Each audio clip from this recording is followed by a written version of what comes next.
Hello everyone, welcome to Minghui Radio, bringing you podcasts of stories relating to the persecution of Falun Gong in China, insights and experiences gained by practitioners during the course of their cultivation, special items of interest, and music composed and performed by DAFA practitioners.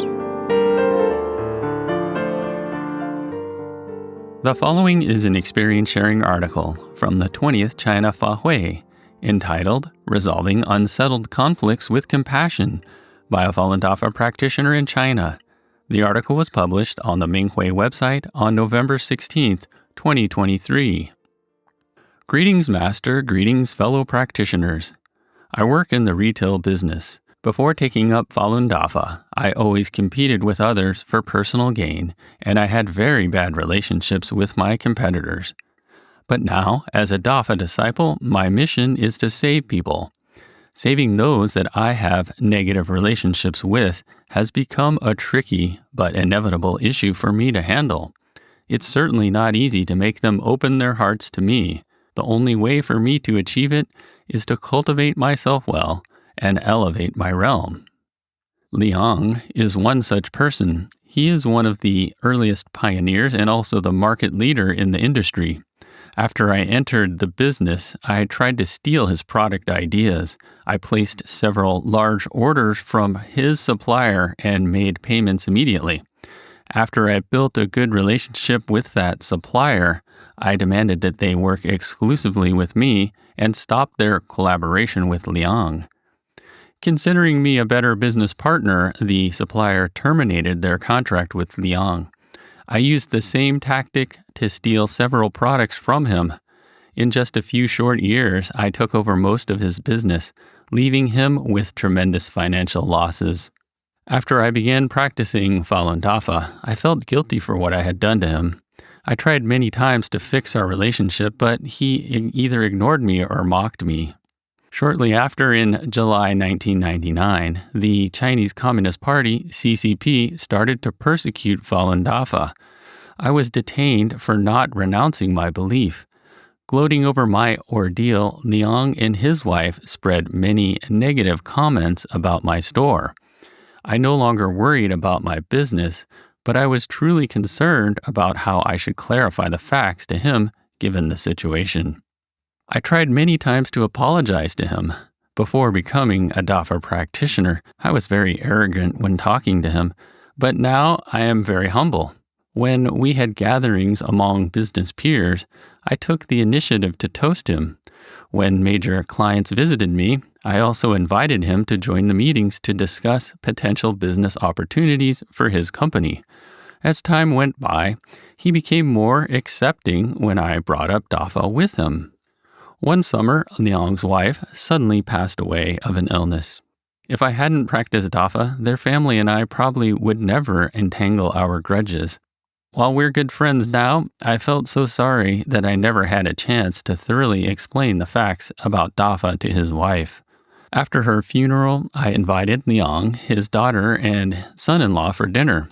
I said they could reach out to me if they encounter any difficulties in the future. I also persuaded the family to quit the CCP and its affiliated organizations. Liang was very touched, and he expressed interest in learning Dafa. There were a few times that his employee couldn't come to work. He asked for my help, and I arranged my truck driver to deliver some orders for him. He was very happy and thanked me fervently. Part 1. Solving a dispute with a customer. When I entered the store one afternoon, I found a group of people there with 2 police officers. It turned out that when customer Yun came for a return, the product had been damaged. The cashier declined the return, and Yun kept complaining. After my son explained the policy to her, she fought with him, tore his clothes, and scratched his arm, leaving 2 bloody marks. My son had no choice but to call the police. Seeing me enter the store, Yun pointed at me and said, "Is this how you tell your people to treat a customer? You are a Falun Dafa practitioner. How would you handle this?" She intentionally mentioned Falun Dafa in front of the police, but the police appeared to be indifferent to her comment. In the end, both Yun and my son went to the police station to settle the issue. When my son returned home at around dinner time, he said to us, Yun was very mean, and she asked the police to arrest you because you are a Falun Dafa practitioner. He said that Yun's husband also went to the police station and asked the police why they didn't arrest me. Dad, please don't talk about Falun Dafa to such people anymore. It's dangerous, my son said. In fact, I was a friend of Yun's brother, and I had helped her a lot. I didn't expect she would treat me like this and even ask the police to arrest me. I think maybe she was affected by the CCP's defamatory propaganda against Dafa, and I needed to find an opportunity to clarify the facts to her. Not long after, Yun's brother invited me to his son's wedding. I knew this was an opportunity to talk to her. When I greeted her at the wedding, she appeared to be very uneasy. I said to her, "I'm sorry I did not do well last time. Please forgive me." "No, it was not your fault," she said. "It was me who caused trouble for you. I hope you're not angry with me." I said, "No, I was not angry at all. See, you, your brother, and I have gotten along well for many years. We cannot let this ruin our friendship. I hope you will still come to my store to see us." Yun was moved and thanked me. I then said a few words about Dafa. She said, "To be honest, I know you are the best. I was stupid and made a mess last time. My brother also said I did wrong." I then asked her about her husband. She said he was busy with work and could not take time off. "Please also say hello to him. After all, we have been friends for many years," I continued. "Whenever your child gets married, please do let me know and I will definitely come." With tears welling up in her eyes, Yun said, "Of course, I promise." When leaving the hotel, I was happy for solving the conflict with Yun in a good way. Part 2. Making friends with an enemy. One time, someone reported me and another business to the police, claiming that we disturbed local residents. The owner of the other business later found out who reported us and had reached a deal with that person. If we paid him 2,000 yuan, he would drop the complaint. That owner asked if I was willing to share the cost with him, and I agreed. It turned out the person who reported us was named Dong, and he was a company executive. He always had a serious look whenever he saw me. When I greeted him, he never responded, as if I owed him lots of money. I was not upset since I knew everything has a reason, and it might be that I did owe him something from my past lives. But regardless, I have a duty in this life to clarify the truth about Dafa to him. I left some Dafa materials at his door. I also talked to his wife and told her about Dafa and the persecution. She agreed to renounce her memberships in the CCP organizations and thanked me. I once overheard that Dong's son was getting married. I prepared a red pocket of 500 yuan and went to his home to congratulate him. He was surprised to see me. He accepted the gift and thanked me. He invited me to their wedding party. I thanked him and said I was unable to attend. But I had a few lucky words for them, which I said to Dong and his guests. Falun Dafa is good, and truthfulness, compassion, forbearance is good. You will be blessed if you sincerely recite the words. Dong nodded and said, "Yes, yes." Dong subsequently looked happy when seeing me. When the Chinese New Year was approaching, I gave him a calendar with information about Dafa and said, "This is very beautiful, and I hope you enjoy the information on it." He was glad to accept it. I then talked about what Dafa is and how I had benefited both physically and spiritually. He agreed and nodded.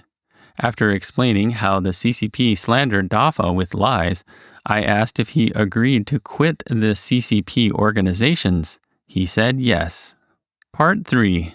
Clarifying the facts to another enemy. I planned to install a door on the side of my warehouse so it would be easier to fetch goods. Just after we made the cut in the wall, one neighbor named Tao came over and shouted at me, "Who gave you the permission to add this door? Put the wall back now." I thought he was joking, but looking at him, I noticed he was serious about it. "It's my warehouse. What's wrong with adding a door?" I asked. "You can't have it even if it's your warehouse. If you don't put the wall back, I will call the city management office," he said. One relative who was there to help me said, "Don't bother with him. Let us continue." After a while, Tao came back to check. Why are you continuing? I'm calling the city management now." "What's the matter?" I said. "The wall was already opened, and it's my warehouse anyway." "For a bad person like you, sorry I have to do this," Tao said. "What do you mean for a bad person like you?" I was surprised that he said things like that. He asked, "Why did you try to take away my tenant?" But then I realized he was talking about something from 2 years prior. At that time, I renovated my warehouse and listed part of it for rental. Someone who rented Tao's warehouse came here for a quote. To get a deal, I gave him a very low price, but that person never came back. Most likely he asked Tao to lower his price to match mine. That is why Tao was making trouble for me this time. It was all my fault, and the old forces were giving me a hard time because of this. I resisted my urge to argue with him. In that situation, the best solution was to give up the plan to install the door. My relative blamed me for being a coward and left. I picked up the bricks, mixed the cement, and redid the wall by myself. While working on the wall, I kept reminding myself, you are a DAFA practitioner and you need to follow the principles of truthfulness, compassion, forbearance. Bad thoughts and complaints kept coming up, and I had to constantly suppress them. When going home for lunch, my wife was out and there were only some leftovers for me. My desire to seek consolation and support went unfulfilled. On the next day, I saw Dao carrying sand and cement in a cart to repair his warehouse wall. I went up to help and apologized to him. Sorry for what I did 2 years ago. I'm a Falun Dafa practitioner and I will do better in the future. Seeing that he gained the upper hand, Dao appeared satisfied. I again reminded myself to handle this well. I also knew the entire incident happened because of my attachment to material interest. Had I not tried to get his tenant, Tao would not be treating me like this now. After that, Tao intentionally kept a distance from me, likely to avoid revenge from me. But I always thought about telling him the facts about Dafa. One day after Chinese New Year, my wife and I saw Tao when returning home. I knew this was an opportunity and called aloud, "Hey Tao, Happy New Year!" He was surprised and said, "Happy New Year to you too." I went up to him and said, "From the bottom of my heart, I have always meant to tell you this. I hope you can remember Falun Dafa is good, and truthfulness, compassion, forbearance is good. You and your family will be blessed if you sincerely recite these words." He was touched and said, "Falun Dafa? Sure." I looked at him and said sincerely, "We all want health and safety, right? Trust me." He nodded. Looking back, I know the moment I said, "Happy New Year" to Tao, I had made improvement in my cultivation. After all, Falun Dafa practitioners have no enemies. I sincerely thanked Master for giving me these opportunities to become a truly good person.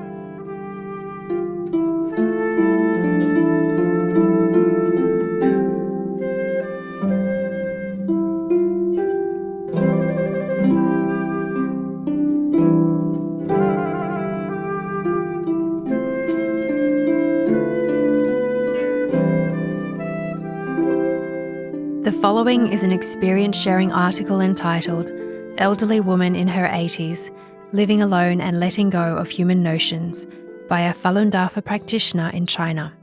The article was published on the Minghui website on October 13, 2023. I'm 84 years old.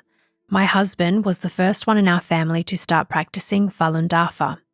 My daughter, one son, 2 daughters-in-law and I then embraced the practice, one after another. Part 1. Guarding our fast study site. With the spread of Falun Dafa, many people started to practice and they came to my home for group fast study. We had several practitioners in the family, so naturally our home became a logical meeting place. In 1999, Jiang Zemin, then Chinese Communist Party leader, started the persecution of Falun Dafa. My children and I were persecuted to varying degrees, with some being sent to labour camps. Despite the terror and high-pressure environment, the fast study group continued to meet at my home. My 2 sons bought houses in the city, leaving me alone in the village. Over the years, I have experienced the loss of my husband, the evil persecution, my son's moving away, and my daughter's passing. These were challenging years of hardship for me, but I've been steadfastly maintaining the fast study environment in our village. Master Lee, DARFA's founder, has put much effort into protecting us. In 2020, in order to support in safeguarding the fast study site, my sons and daughters-in-law helped renovate the old house I lived in. This way, I no longer needed to go to the city for the Chinese New Year holiday, as my children would come home to celebrate with me. My third eye is open, and I have seen many things during my cultivation. When the house was being renovated, I stayed at my son's home in the city. On the day they were putting up the new roof, my son video called me. When the crane was lifting the tile slabs, I saw a strong energy field around the crane, with countless golden lights gathering at the top of the crane's arm. I thought that Master and the righteous gods were helping with the renovation of my house. My heartfelt gratitude cannot be expressed in words. This scene also strengthened my confidence in safeguarding our fast study environment. After the renovation, I continued to study the Fa with practitioners in my house, and we did the 3 things together. There were many opportunities to improve my xinxing during the renovation. For example, the neighbours piled peanut seedlings behind my house to feed their sheep. My space is not large, and there was no room for the contractors to store sand, but they just wouldn't move the seedlings away. I thought about talking to them several times, but I decided to let it go. One day, however, the neighbour got up early and removed the peanut seedlings. No one from my family asked them to do so. Soon after, the truck carrying the sand arrived and the work was not delayed. Master helped me. I told my sons and daughters-in-law about this incident, as well as seeing the energy field helping with the crane. They were happy to hear that. I experienced many other miraculous occurrences during the renovation. Only through diligent cultivation and true practice can we repay Master's compassionate salvation and DARFA's immense grace. Part 2. Looking within and cultivating diligently. Last year, I had 3 dreams in a short period of time and realised that Master was giving me hints. In the first dream, I was on my way somewhere on foot. There was a person selling vinegar who insisted that I buy some and asked me to taste it. I tasted some, and it was extremely sour. I said, I won't buy it. Not long after that, another person came along selling vinegar and also insisted that I try it.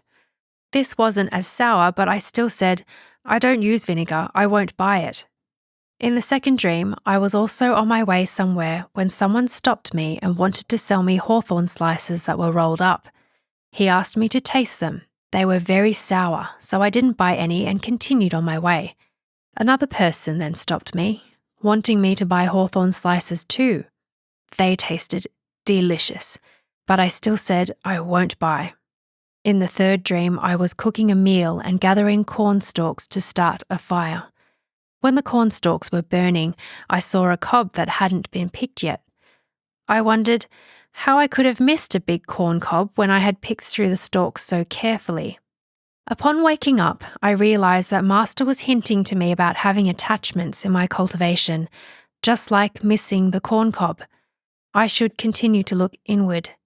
A practitioner helped me write an experience sharing article, and I shared Master's hints in the dreams with her. She said, I'm not sure if my understanding is correct, and it's just for reference. Chinese people often use the phrase eating vinegar or feeling sour to describe jealousy or envy. Could your first 2 dreams be Master's way of pointing out something in your heart that is jealous? I looked inward and indeed found 2 issues that had been bothering me for a long time. The first one was related to my daughter's family, who have been farming our family land for many years. When my daughter was alive, she used to give cornmeal and flour to her 2 brothers every year. It's been 5 years since my daughter passed away, and her husband stopped giving them anything. He even took away the agricultural subsidy for the land. My sons and daughters-in-law take care of all my living expenses, and my granddaughter also gives me money. I haven't spent any of my pension, and I truly don't lack money. It's just that I felt my son-in-law's actions were unfair to my 2 sons' families. My sons and daughters-in-law would never ask him for anything. They are well off financially, and because they are practitioners, they wouldn't even think about arguing with him. Another reason I felt it was unfair was that when my daughter was alive, my son-in-law also practiced Falun Dafa. But shortly after my daughter passed away, he stopped. He picked up his old habits again, like smoking and drinking. I didn't like these habits of his, and sometimes when he was ill, I would encourage him to continue practicing Falun Dafa. But he would say negative things about Dafa, so I looked down on him. I discussed this with practitioners and found my jealousy in feelings of unfairness and looking down on my son-in-law for not practicing. I knew it might be a debt I owed him in a previous life. Additionally, his decision to stop practicing was also due to being unable to withstand tribulations. By finally discovering my attachments, I was able to let them go. There was another incident that bothered me, which I felt was unfair. In the past, a neighbour swapped land with my family. In 2020, the government acquired that piece of land to build a highway, and this neighbour received over 20,000 yuan as compensation. I knew that once the land was swapped, there was nothing I could do. However, this still stirred up my attachment to loss. I neither lacked money nor spent much, but my attachment to self-interest was still deeply rooted. The true me doesn't cling to self-interest. That's why in those dreams I didn't buy anything, whether it was vinegar or hawthorn slices. I didn't want any. These were just notions I needed to remove from the root completely. By looking inward, I found jealousy and human notions that brought obstacles to my cultivation. When I removed them, the knot in my heart was untied, my mind became clear, and the principles of Dafa resonated within me. Part 3. Breaking through tests with righteous thoughts. One evening not long ago, I felt pain in my chest. I tried to endure it, but I later couldn't sit or lie down. The pain was so intense that I was unable to focus on looking inward. I couldn't bear it any longer and begged Master to strengthen and save me. By relying on firm righteous thoughts rooted in my trust in Master and Dafa, I passed the tribulation. I'm considered old according to ordinary people's standards and should be taken care of by my children. However, I've been living alone for many years and need to meet the Fa's standards to pass key tests of whether I genuinely believe in Master and Dafa.